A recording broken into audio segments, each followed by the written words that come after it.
So one day I was out in the outfield and you were explaining, we were behind Jack Sawinski and you were explaining what you were watching, what you were doing. Just walk through maybe some of those points you're just bringing up, maybe those 4 points of how you've helped Bryan Reynolds completely change his season in the outfield. I mean, this guy's completely different in the second half. Oneil Cruz is completely different. I believe you may have been talking about Pham. He's been incredible this year. The outfield has been really good. We have a unique outfield, and I don't think people, appreciate that enough. So talk about all those elements because there's been some huge strides this year, maybe the biggest I've ever seen in the outfield from a bunch of different dudes. Even Jack Sawinski last night making that play, the jump, the direction, the read. And it's not easy jumping around all outfield positions. We don't talk about this stuff enough because I played a little bit. I played left and right. If I had to play center, as easy as some people say it was, dude, I didn't know what to do when the ball was at me. So just talk a little bit Right. about like all the elements that go on, the lineup changes, the flipping, and you're still seeing these guys improve and grow. And that trust, to your point, started in spring training. Watching you guys do some different things to make them vulnerable and fail. I would love for you to share whatever you want, however you want, but your teaching style is evident this year more than ever before, maybe in my mind for the fans. In the past, I've seen it, Mhm. but it's easy for me to see, easy for Steven to see. Now it's easy for the fans to see in my mind. So I want you to kind of explain a little bit of however you wanted to attack that question because it was bold and big. Yeah, and I'm gonna give it a bold answer. So this Ooh, was the thing here. So I'm gonna go with Bryan Reynolds because I've had him the longest, right? yeah. So he started out with me in left field, and then we had a need in center field, so he went to center field. So I was like, hey Brian, do you want to play center field or you want to stay where you're at? And he was like, he gave me the best company line ever. I'll do whatever the team wants me to do. I told him then I'm not gonna put you in center field. And he said, why? I said, because I want you to play there. I don't want you to do it because you're being good for the team.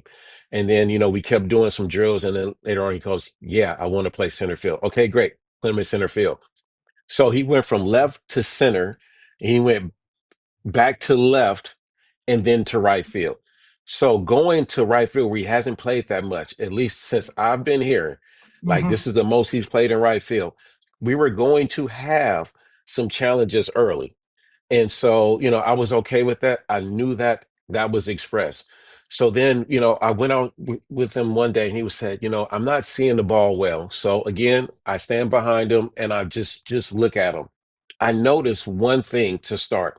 I noticed that he was lined up from third in line with third and second. And so he was there and he was looking like straight towards the base instead of into home plate.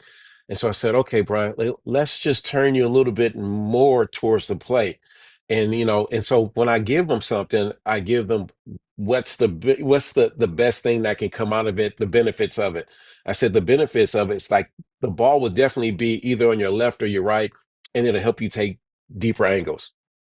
So so we started that as well as he started doing a different pre-pitch. And the only thing with the pre-pitch that I thought that people talk about the tennis hop is that if the outfielder is doing it at the same time that the infielder is doing it, it's not productive. Why is that? Because in the outfield you have more time than you do in the infield. So it's like, okay, start your tennis hop later as you see the guys getting ready to swing, right? And so, okay, so then that Mm. got him to be a little bit later. So now the ball is hit, he's down, and he's able to move and go. The other thing that's happened is that uh, I moved him in a little bit more, especially playing in our ballpark. Like, so the one thing that I saw that was like those balls that was getting jammed, like he didn't have an opportunity to compete in those. He was always one bounce away. So if I could move him in 3 to 4 steps, now he gets to compete on those balls. So those are balls that he wasn't able to catch that now he's catching that turns out to be like 2-star plays, right? So there's a star rating. Mm. There's five all the way down to one. So now he's able to compete on those 2 and 3 star plays more than he was before. And so now you're able to make traction that way. So combine that with all those small adjustments with a huge thing from Brian. He wanted to get better. So he wanted to get better. I wanted to help him. And so that's a great combination. And so you see where he's at. Well, since the All-Star break, he's been one of the top defenders in all of baseball in right field. Like that is something to hang your hat on. And so it's like, every day he comes out and he just live shacks, and then he'll get mad. Like they're not hitting any balls that way.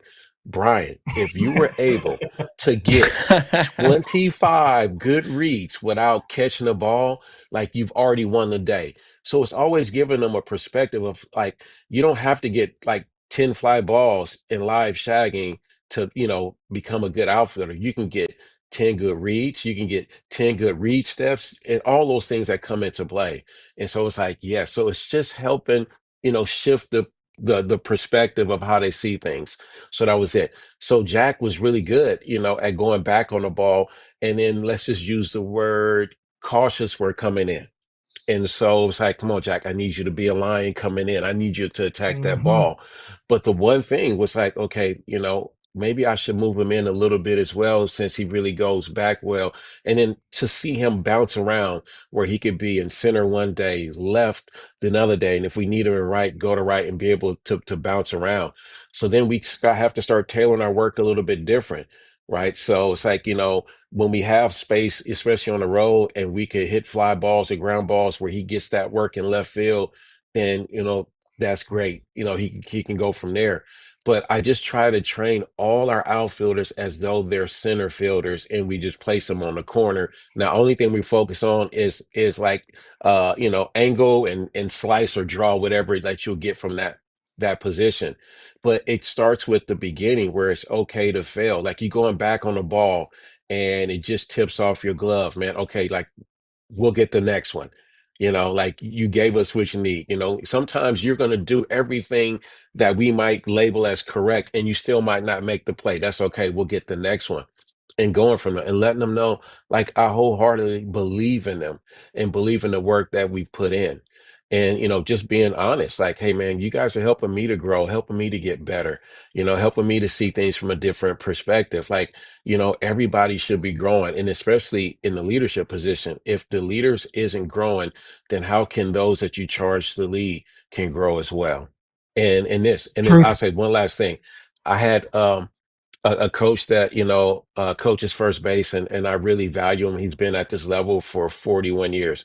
In the offseason, I make several calls to him. The biggest call that I ever made to him, and I was like, hey, Dave, have you ever like amended how you teach? And he said, I'm glad you asked me that question because I've done it several times. And I'm glad that we're at this point in time in our relationship. And we just Mm. talked for an hour about how we challenge our own teachings and how we've been teaching because these are different generations. And here's the cool thing. Like I had two boys, one son like Thomas the Tank Engine, and just a 4 year different. One kid like Blues Clues. Those are two different generations that, as coaches, like we have to coach to. And so it's like I might have to change. It's the same principle, but I might have to word it differently from one player to another. And so that's why you coach to the individual within the group. Mm. Ah, man, I love that so much. I So will good. say though, you're not getting away from talking about outfield play without talking about Oneil Cruz in center field because his growth as an outfielder this season has been incredible. There was a play, I want to say just, it was a few weeks ago from when we're doing this, but the most important thing about that play was it was the first time I've seen him get a hard line drive directly over his head. And he turned Mm. around, he sprinted backwards. Last second, he's like a football receiver. So his head is down. He's sprinting back. Last second, he looks up over his shoulder and he throws the glove out and he snags it out of the air. It Yes, probably at a height that no other center fielder in baseball would even be able to get to. And I I know just felt exactly like which play absolutely. that's you're the talking first about. time Yeah. yeah, Yeah. right. And that was the first time we really saw him make that play on that hard line drive directly over his head, which I believe is the hardest ball to field in the outfield for any position. Can you just talk about what Oneil Cruz has done this season that has really impressed you as far as growing as a defensive center fielder? Man, that's really good, and that this is making me smile because Just yesterday, after we did our defensive work here in Cincinnati, I brought the group together, and I thanked the whole group for allowing me to coach them hard, and love on them while they're Wow. coaching, and I wanted to praise O'Neal individually in front of the group because he was asked to do something that was a very tough challenge, which is to go from playing shortstop to go to playing center field. And this is the illustration I use. I said Fernando Tatis went from shortstop to right field. You went from shortstop to center field, which means you got balls slicing to your left, your right, sinking, taking off, and you handled it the best way that you could. You worked your tail off. You failed in front of the world. And the only thing I had to do is tell you from time to time is make sure you keep your head up, man. I believe in you. You're gonna get the next one. Right? Amen. Because no one can be harder on you than you can be on yourself, and you could be Right. your Oh own yeah. worst enemy. So I'm just sitting there like, man, like you got it. And so the plays that he makes, I've seen him make in practice, but before I hurt myself, I was out there running around with those guys. That's why I got hurt, and doing a fly ball game and challenging them because I knew a couple things was going to happen. At some point in time, O'Neal wasn't going to have his legs. He wasn't going to have the pop. They were going to feel heavy. And guess what? Like I told him, the game does not care. The game expects you to go out there and give the best effort and compete on every ball that you get. Right. And so Oh before he yeah. goes out to play, I say the same four things: play quick, play fast, play happy, and make good decisions. And one time I forgot, and he came and hit me on my shoulder. Hey, you forgot to tell me. Yes. So like that's it. And that's what I hold him accountable for is those four things. If I'm not getting those four things, like we're gonna have a quick conversation. It's normally like this. Hey, you're not playing happy. I need to see you playing happy. Pull it together. Let's go. That's the end of the conversation. That's how grown men have conversation. This is Hmm. what I'm not seeing. This is what I expect to see. I need to see it. Let's go. Because the one thing that people don't understand, every time you're changing, there's a cost that comes with that change. And are you willing to pay the price of that cost, whatever it will cost you? It might cost you your pride one night. You might die for a ball, or you might come in for a ball and it goes over your head. Oh my gosh, I can't believe that happened. You know what? Everyone has paid that price as well, right? And so you pay taxes on greatness, you pay taxes on success, right? And so he's grown so much. And Ours. so I said that in front of the group because I want them to know, like, man, you've done something really special. And I said, this time next year, we're going to be talking about you in a whole different light, in a whole different way. And if I can crack that smile with him, I know I got to his heart in that situation. And the other guys got to see it, and so he's grown so much. Every time a ball hits over his head, he'll come back. He goes, you think maybe I could have caught that? No, sir. That ball was hit at 120 and at a certain angle. You had no shot, but you can make it look close every single time. Right. Uh, And so I say the biggest adjustment that we needed to make is like, I said, like, the car may say, Oppo 8 steps, 8 steps back. Well, his 8 steps and he goes full speed. He doesn't have time to break down.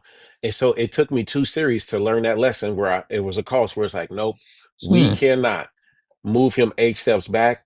He needs to play a shallow so he can stretch out and then he'll see balls that he can, have a chance on. And the ones that he won't, he'll see that a lot clearer. And man, he's grown, so much, with that. And, I just can't wait to just see him, continue to grow and then spend time with him in the off season. If he's playing winter ball, going down there just to make sure that he stays tight and that he's growing, that he's not getting loose. But he's grown so tremendously. He's looking at spray charts now. He's moving guys. It's the coolest thing ever, but that takes time. And normally, a guy is learning a new position like that at the minor leagues where he can fail, on not as big of a scale to do that. So that really says a lot about the player and the man that he is. Now, everyone still has to grow. Everyone still has to mature. I'm 51. I'll be 52 in December. I still have to grow and mature, and everybody has that mandate. And when I say grow and mature, I mean like character wise. Like there's a part of your character that you see that you go, dang it, I don't like that. Or somebody points that out to you and you go like, I didn't see it that way, but maybe I should start working on it. Right. So I think you should start working on that. before it starts costing you.